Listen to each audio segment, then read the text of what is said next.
আসসালামু আলাইকুম। আজকে শেয়ার করব পাঙ্গাস মাছের ভুনা।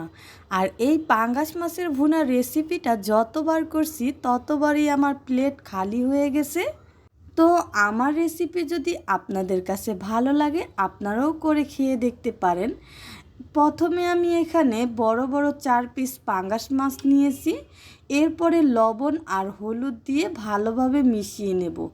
ভালোভাবে মাছটাকে মিশিয়ে 15 মিনিটের জন্য রেস্টে রেখে দেব। তো যে কোনো মাছের মধ্যে যদি 15 মিনিট আগে লবণটা ভালোভাবে মিশানো হয় তো মাছটা খেতে কিন্তু দারুণ হয়। তো এখন রান্নাটা করে ফেলবো। গরম কড়াইয়ের মধ্যে তেল দিয়ে পেঁয়াজ কুচিটা দিয়ে দেব। আর এখানে আমি 1 কাপ পরিমাণ পেঁয়াজ কুচি ব্যবহার করছি।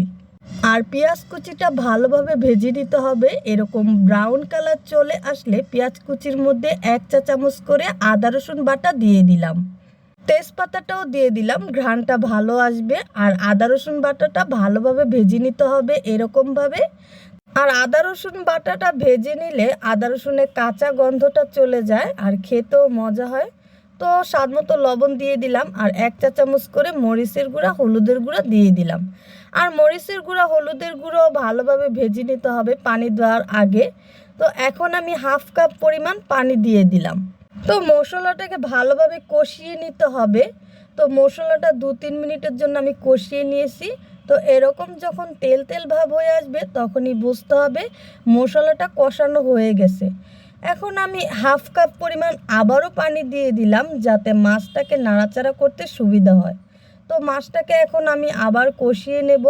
তো মাছটা যত কষাবেন পাঙ্গাস মাছটা খেতে দারুণ হয়। আর মাছটাকে যত কষাবেন ততই পাঙ্গাস মাছের ভুনাটাও রান্না করতে ভালো হয়।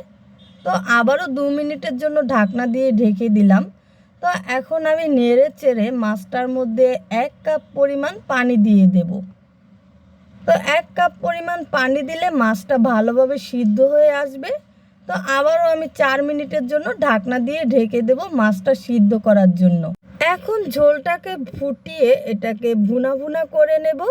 তো ভুনা হয়ে গেছে দেখুন কত সুন্দর। এখন 2টো কাঁচামরিচ দিয়ে দিলাম আর ধনিয়া পাতাও দিয়ে দিলাম। ধনিয়া পাতা দিয়ে একটু ঢাকনা দিয়ে ঢেকে রাখছিলাম যাতে ধনিয়া পাতার ঘ্রাণটা মাছের মধ্যে আসে। এরপর দেখুন আমার মাছটা অলরেডি হয়ে গেছে।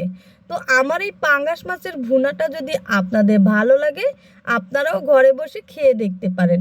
তো ভালো থাকবেন। আল্লাহ হাফেজ।